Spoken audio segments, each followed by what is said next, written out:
about myths and facts of mental health issues today. All right. But first, I want to give you all some information. Um, Promise Resource Network has a warm line. This phone number is there for us when we need to talk. Doesn't have to be anything huge. We just need to talk. We just need to vent. If you're going through something you need help with, you need resources with, y'all call our number. We can help. We listen. When you call this number, you are going to be um, communicating with somebody with lived experience, someone who has been there and may not have the exact same experience as you, but we understand anger and loneliness, right? Sadness. We also understand recovery and resilience, right? So we try to give hope, right? So if you are needing to talk to someone, call this number, 833-390-7728. All right, so that's our warm line. Give us a call if you need. Give us a call and just talk. It does us good too. The other number I want to talk to you about is the front desk.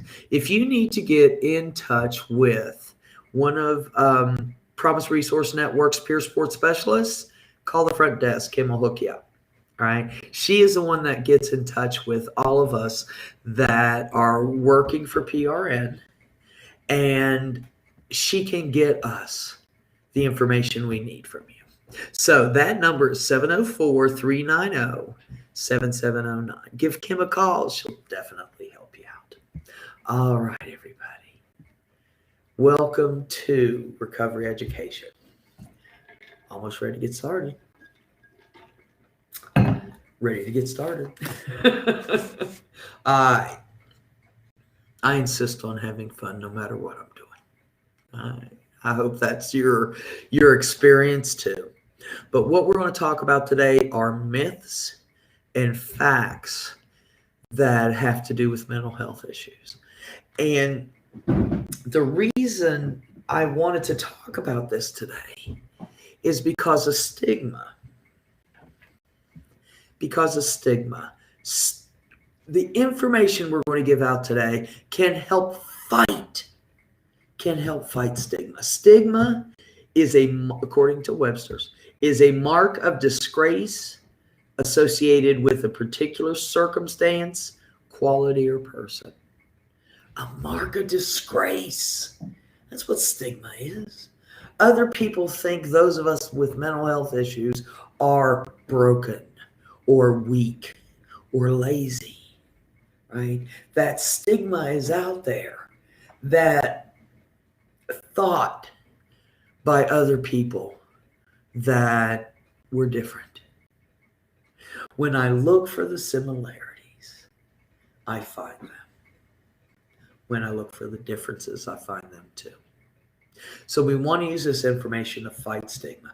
We want to use this information to spread the word, first and foremost, that recovery is not only possible, given the right set of circumstances and supports, it is probable, right? Oh, I love that. So this article, this information is written from, it's written in a way that helps family members, friends, supporters, professionals, all those people. It is trying to help break that stigma by giving information to those people that are not necessarily affected by mental health issues. But I wanted to use this today because I need this information. I need to know. I need to realize in my head that I'm all right. I'm all right. No matter what the myths say, I know the facts today. All right, so the first one, mental health conditions are uncommon. They're not very prevalent in the United States. Fact, Mental health issues are more prevalent than many people think. 1 in 5 Americans experience it in their lifetimes. One in 5 Americans, 1 in 5 of us have experienced a mental health issue. It's a lot of us. Depression, anxiety, whatever it is we're going through, others are too. It says that 1 in 25 Americans experience a serious mental health issue in a given year that substantially interferes or limits one or more major life activities. 1 in 25 Americans are having a significant mental health issue. Significant being it affects our lives. I'm unable to do certain things because I'm having a rough time, right? It can affect anyone, including all ages, races, income levels, and religions. These common conditions are medical and can cause changes in how people think and feel. It can also cause changes in how other people think and feel about us, right? But mental health issues, mental health experiences are common. A lot of us have us. There's a lot of us out there, right? And that's a good thing. We're out there, and there are many of us. And when we come together, we are a fierce power. We are a fierce power that can break that stigma for those around us, that can help other people understand what we're going through. The next one. People are faking it or doing it for attention. No one would choose to have a mental health issue, just as no one would choose to have a physical illness. The causes for mental health conditions are intensively studied, and they are real. The causes are real. For anyone living with a mental health issue, condition, experience, are specific symptoms, it says, but I say experiences, may not always be visible to the untrained observer. It can be challenging to relate to what people with mental health experiences are going through, but that doesn't mean that our condition isn't real. We're not faking it. I'm not doing it to get attention. I'm not going through what I'm going through just to get attention or to, I don't know. Why would you fake a mental health issue? It's difficult for me in my world. Because in the past, people have said, I'm attention seeking. You ever hear that? Oh, well, she's just attention seeking. Our director, Shereen Carrico, told me an amazing thing one time. I made the mistake of saying, one of the people I worked with, this is my inexperience back at the time, one of the people I work with are attention seeking. Right, that has to do with my past experience in the field of human services. But I would say they're just doing it for attention. They're attention seeking. And Shereen said, give them some attention. Isn't it amazing that when we are given the support we need, we recover? I love that. I'm not faking it. I'm not doing it for attention. Excuse me. Oh, this is another one. This is another myth. Mental health experiences are caused by personal weakness. That's that stigma. Just like any major illness, mental health issues are not the fault of the person, of us who have that condition. It's caused by environmental or biological factors, not a result of a personal weakness. A stressful job or home life makes some people more susceptible, as do traumatic life events like being the victim of a crime, of being a survivor of a crime.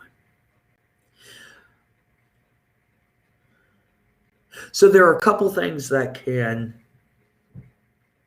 influence, can increase the probability that we may have a mental health issue.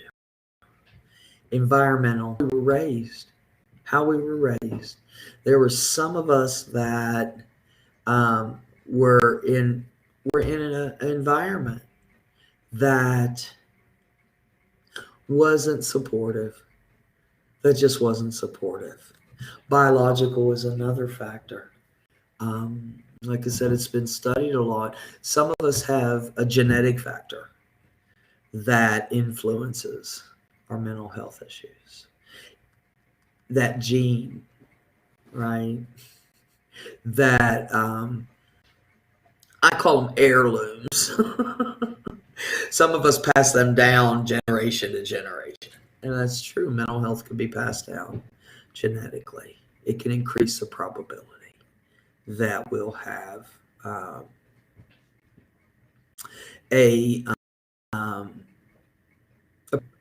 a problem, an experience with mental health issues.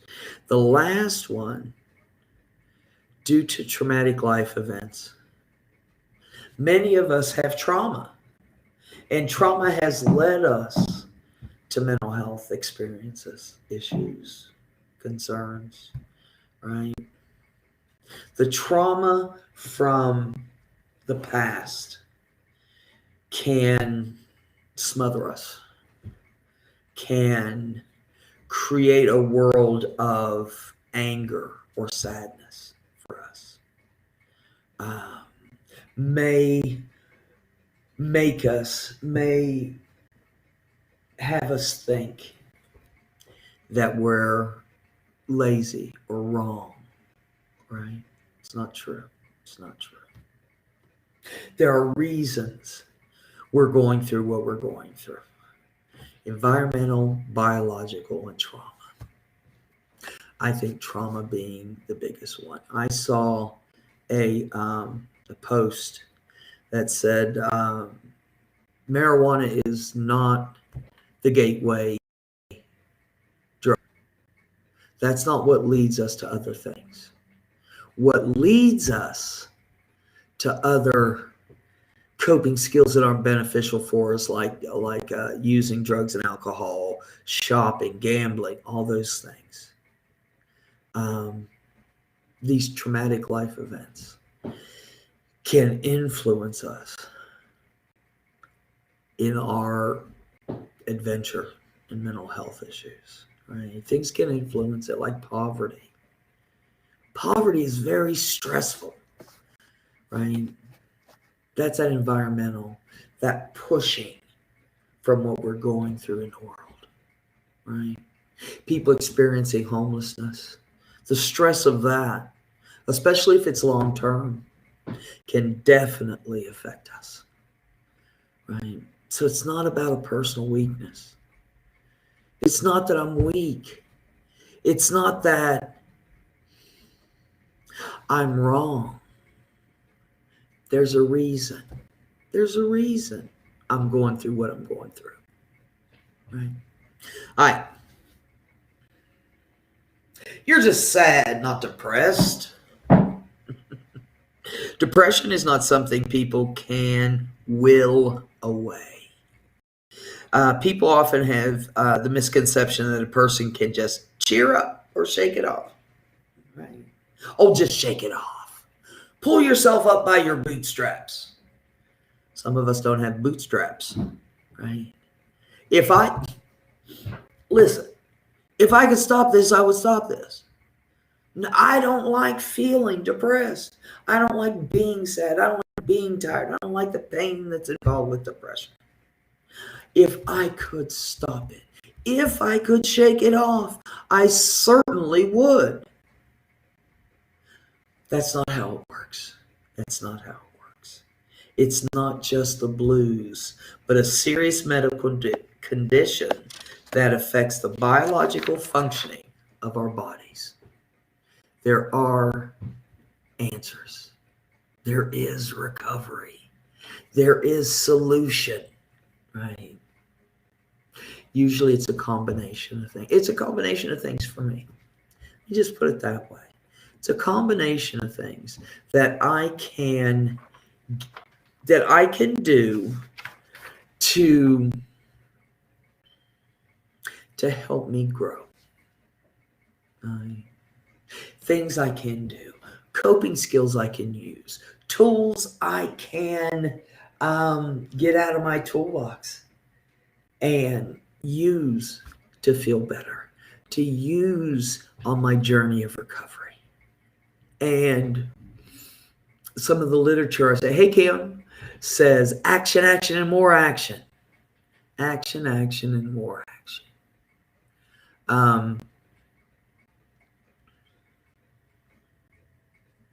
If I could just stop this, I would, right?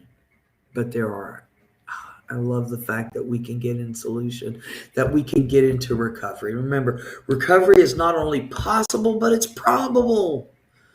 We can get this. We can try. We can do, right? Yoda says, do not, there is no try. When we're in action, I can think about doing something that helps me. I can desire it. I can want it so bad. And I can make that decision that I'm going to do it. But until I do it, nothing changes. Nothing changes if nothing changes, right? So I want to get into action. I want to be able to do those things that promote my recovery, to help me. The literature I says, trudge the road to happy destiny. Trudge. Sometimes we trudge. Sometimes it's like we're up to our knees in muck. That's what depression can feel like. And it is real. Right? Walking in muck is difficult. So we trudge. But the second part I love. We trudge the road to happy destiny. My goal in my life, my goal in my journey, my goal for me right now and in my future is to be happy. I had to figure out what that meant for me too on my journey. I had to figure out what happy meant, what that looked like, because I didn't know. I didn't know that I was ever really happy. Genuinely. But what recovery has brought to me is that joy, is that ability to make change, right? It's an ability to shift. It's an ability to shift. What else do we have? People with mental health issues can't handle work or school. It's just too much. Oh my goodness. If you have disability, if you're on benefits, you can't go to school. It's beyond you. You can't do that. You're not able. Too stressful for you. Let me tell you, I've held down a job for over 30 years in the human services field. Now, it's not like I didn't have issues. It's not like I didn't have difficulties, right? It's not like I didn't need help during that time, because it can be stressful. But I've worked for Promise Resource Network for 13 years. 13 consecutive years. That's a record for me, because the longest before that was 6 years, and that was an accomplishment. To be perfectly honest, I could get a job. I just couldn't keep a job until I got some help. But I have effectively worked for a long time. I also went back to school. That was a trip. Old woman like me going back to school. I was in my 40s then, so it was a little better. But just the fact that I was able to be productive in a school environment, in a college environment, right? Me with all my doubts, me with all my fears. But I made it. I graduated. And that was because of the support I got. Right? So the fact is, we work. We work in all kinds of fields. The beautiful thing about mental health history is when recovery came into play, people were coming from institutions, hospitals, and psychiatric units. And I forgot where I was going. I'm sorry. Psychiatric units. So people were in those places for long periods of time. There was a study done. It was a longitudinal, learned that in school, study, which means it was a long term. 32 years they were in these people's lives, following along, supporting, helping. Well, this study in one of the psychiatric institutions, they offered people the opportunity to try something different than they had in the institutions, right? To do something different. They took people that were hopeless into this study. They brought people that had never experienced recovery, had been so terribly abused, not just in their lives, but in that institution, to the point where their difficulty was significant, very significant. What they found is they brought these people out, they put them in a supportive environment, right? They put them in a supportive environment. And the fact of the matter is that 64% of these folks, over half, more than over half, were successful in their recovery, right? 64% held a job, was a part of their community, became, had less and less issues around their mental health issue. And some of them got off their meds. Not necessary, that's some people's choice.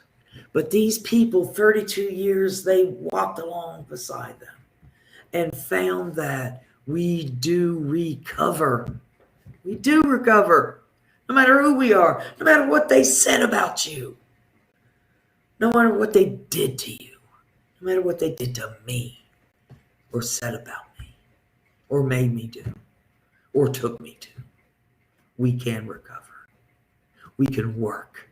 We can go to school. We can volunteer. We can be a part of the community. And the beautiful thing about those folks that came out of the institution, not specifically those, this 32-year experience, but so many people who had experienced the trauma of being isolated because of their mental health issues.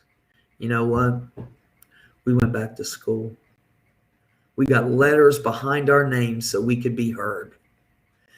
Sometimes those of us with mental health issues are just discounted.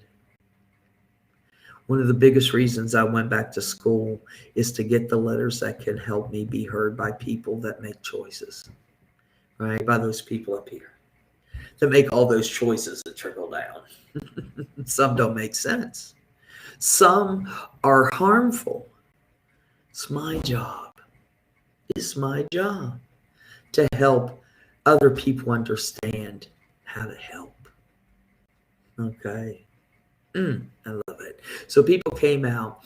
Mary Ellen Copeland is a big one. She created Wellness Recovery Action Planning. She came from an institution into her life, right? She wanted different. She wanted change, and she wanted to help other people. We came out of the institutions, and we became social workers, and we became doctors, and we became therapists, and we became advocates, right?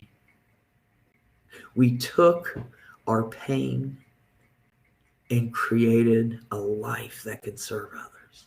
Nothing has to be wasted. I know that in my life today. Every pain, every trauma, every experience I had, good, bad, and indifferent, can help me in my present and in my future.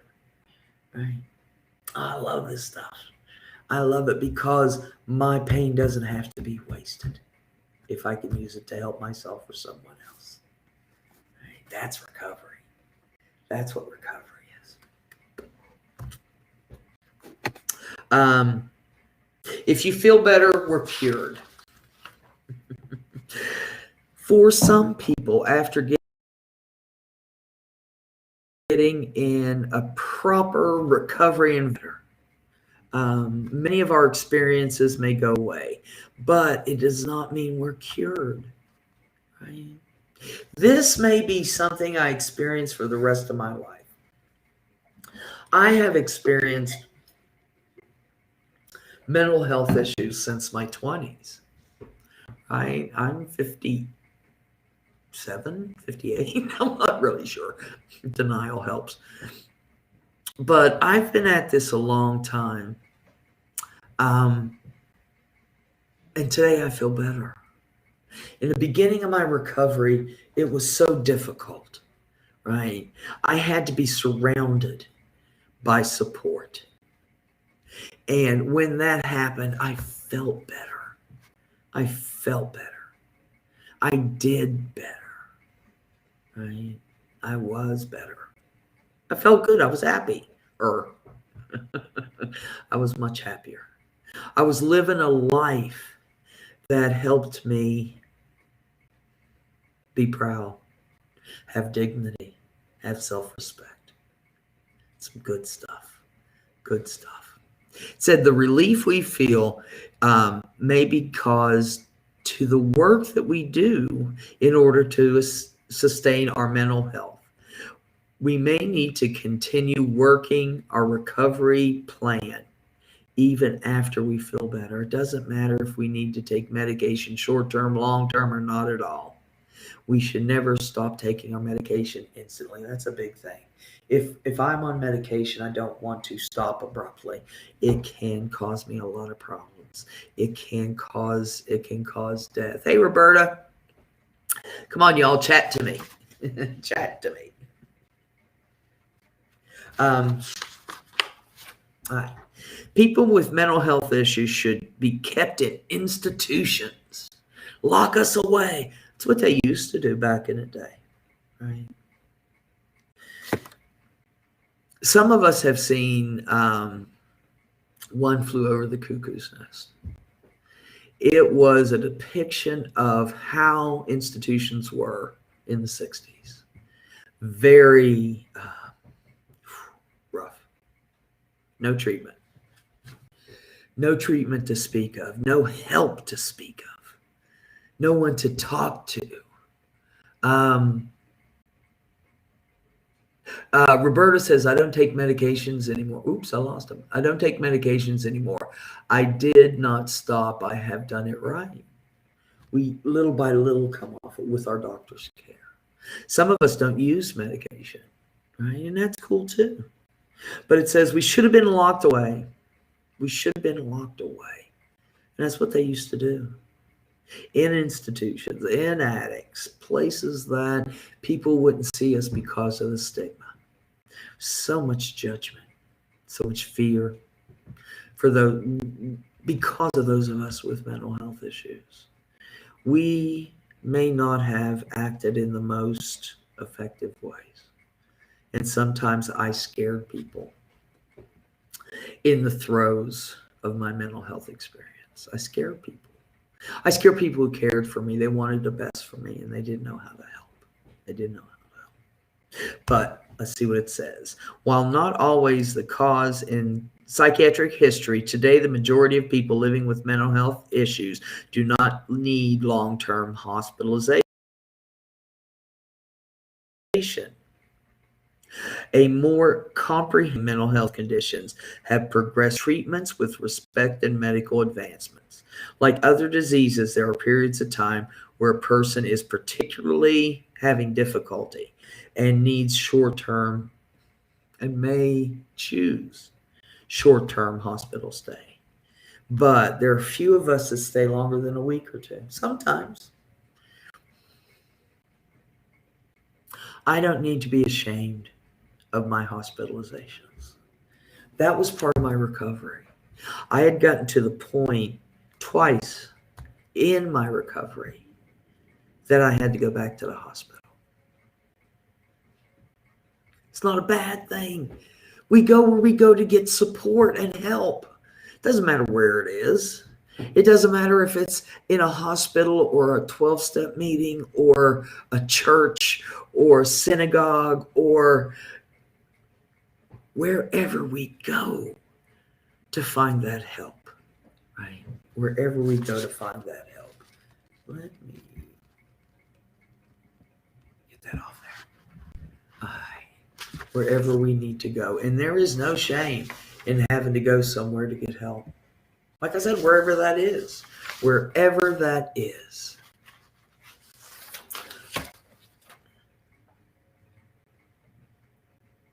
We don't have to be locked away. It says many people with mental health conditions live productive, happy, healthy lives. Productive, happy, and healthy. That's what I want to be. That's what I want to be. I want to be part of the flow of life, right?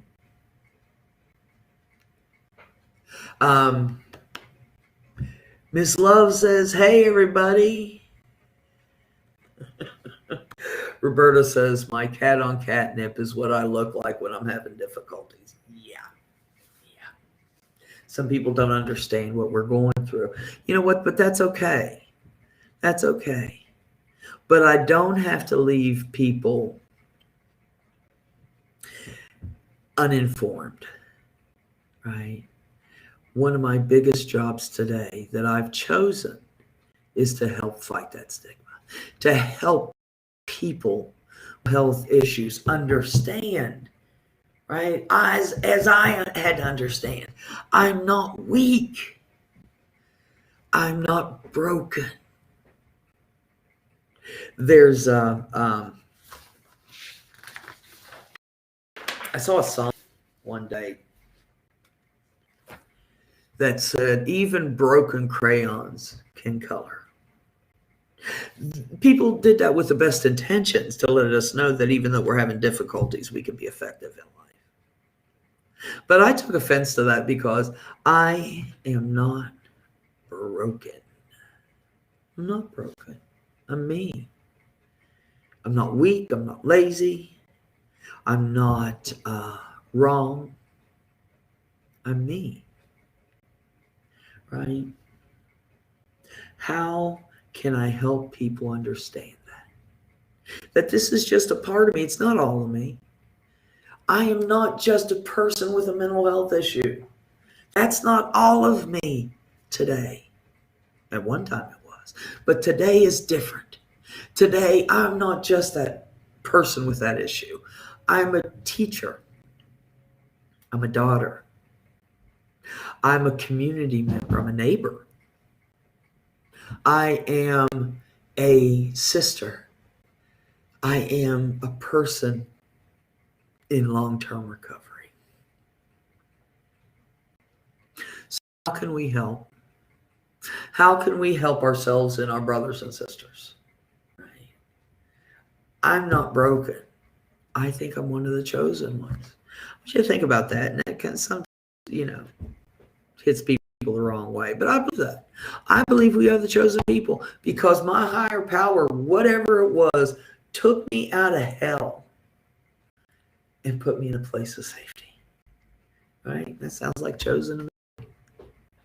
those of us that are striving today, and that's all of us, no matter what it looks like, no matter what it looks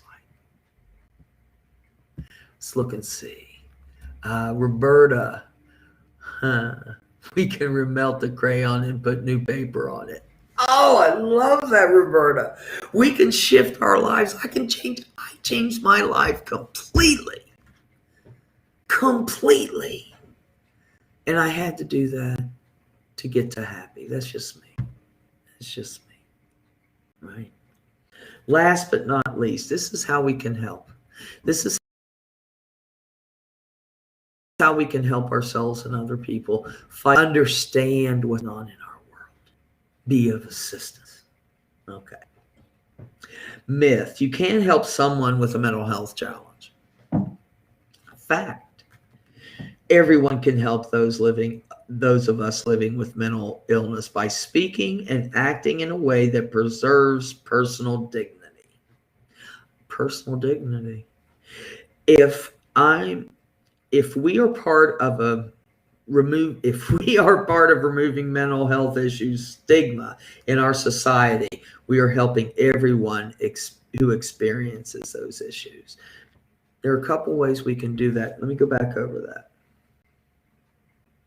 We can help people, ourselves and our friends, our family members who are experiencing mental health issues, by fighting that stigma in the environment, in your home, in your school, in your job, everywhere in the world, to fight that stigma. And there are a couple things we can do. Okay? A couple things we can do to reduce that misguided understanding, fear, anger, whatever it is. Right? We can help dispel that by first using person-first language. This means that a person is not their illness. That's what I said. That's not me. I'm me. An example would be saying, instead of saying, she has depression, not she is depressed. I'm a person experiencing. Put me before that issue. Put me first. Put my brother first. Put my cousin first. Put my friend first. Put my coworker first. Not the illness. You know, sometimes in like hospitals and stuff, they'll say terrible things that because they don't understand person first language. They'll say things like, "Oh, you know, the bipolar in room 53." Wow. The bipolar. Is that all I am? Is that all I am? No.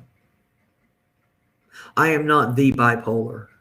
I'm someone experiencing a mental health challenge, right? Don't identify me by my difficulties. Identify me by my strengths. Identify me by what I'm doing to shift my life to happy. Oh, happy is good. Second one, do not use offensive language. Those words that demean us, that take away from that self-respect. I'm going to use some ugly words right now, and I dislike them so much. But I need to say them because they are so common. We use them so often. They're part of our language. To diminish someone with a mental health issue by using words like crazy, psycho, insane, or loony, cuckoo for Cocoa Puffs. It's part of our society to try to take away from us, to try to push us down, to misunderstand us to the point where we're harmed. Right? I can't use those words. When I use those words, I am implying again that a person is solely our illness. Recovery is a big part of me. That's what I want you to see today, right? And when I use language that promotes wellness, it helps. Non-compliant. Compliant and especially non-compliant. Those are dirty words where I come from. I don't say those things anymore. Just because you won't behave like I want you to behave doesn't mean you're wrong. Doesn't mean I'm wrong. I'm being me. I'm being me where I am on my journey. I'm doing the best I can. Remember, if I could change it, I would, of course. If I could change my difficulties, I'd get out of them instantly. I could just snap my fingers. It doesn't work that way. It takes a lot of work to be in recovery. But it is the most amazing thing. The most amazing thing to be part of this movement, this change in the world, this change in the world from stigma, from misunderstanding, from anger and fear to embracing everybody, right? Kimberly, experience anxiety. I've been sober 3 months. There you go. I have bipolar. It's not getting any better. I can't take antidepressants because they cause mania. I'm just glad you're sober. I'm sorry you're having a difficult time though. It happens. I want to encourage all of us, no matter where we are in our journey, in our experience, to seek support. Family, friends, professionals, service people, whatever it is, whatever I need to get out there. I need to do the footwork, right? I can't expect it to come to me. I got to go out there and get recovery. I got to go where I need to go to be around those people that can help me, that can support me. And when that happens, the myths just go away, right? When I'm supported, Roberta says, once a bone is broken, that broken bone is always stronger than ever. You're exactly right. We're strong people. One thing I know about all of us is that we're highly motivated and we're highly intelligent, or we'd be dead. Living with a mental health issue is not easy. It's not a cakewalk. It's not a walk in the park. It is a challenge. It's a challenge. But I'm up for that challenge today. I'm up for shifting the way I think so that I can feel joy. Roberta says language is so important, and it is. We're more than our diagnosis. Roberta says she will always be in recovery. I love that. I have ups and downs in my recovery, but I'm always in recovery. I'm always pushing, even when I'm sitting on my couch. I'm pushing. I'm striving. I have that desire, and sometimes even in hopelessness, even when things are so difficult, I can't seem to find that way. I can be supported by people that understand. I want to change the world. That's my goal. I want to kill stigma. Right? I want to kill that thought that we are less than because we have a mental health issue. Bullshit. Excuse me. But it's not true. It's not true. We just went through some of the myths that people don't understand. Right? Now we know, and once we know, we cannot unknow.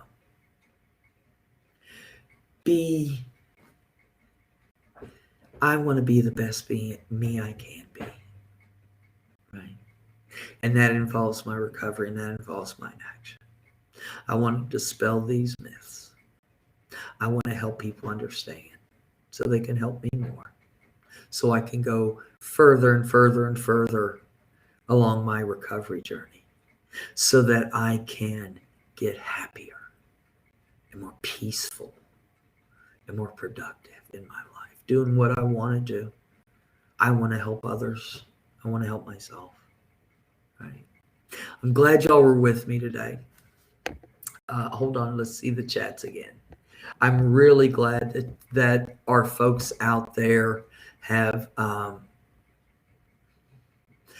been there, right? Are reaching out, are speaking their mind, are supporting me. Roberta says peanut butter Oreos. That is one of my coping skills. That is a reward, actually, if I get it. I can have what I need today. I can be who I want to be today. I'm not just my mental health experience. I'm more. I'm more. And when the world understands that, when the world understands that we're the chosen people that are now helping other people understand how to get the happiness and joy, the actions that we can take. I personally think everybody could use the information we have. Everybody can use those coping skills for life. Remember, 1 in 5 of us have a mental health issue at one point of our lives. We can help. We can help ourselves and we can help others. It's the beauty of recovery. All right, I'm going to let you go, but I want to thank you for being here. And I want to thank my friends out there. I want to thank all the people who helped me on this journey, and there were a lot of them. I'm very grateful, and I know you're grateful too. So let's shut it down. But I'll see you next week. Okay, next week, 10 o'clock on Tuesday, recovery education. I want to put those numbers up one more time, captions. Our warm line, if you want to talk to somebody, if you need to talk to somebody, if you need a resource, if you got a need you can't get met, call us. We can help. We'll do our best to help. I'll tell you that. Okay? All right. Let's go out there and have a fabulous day. Let's keep peace and share love. All right. Out.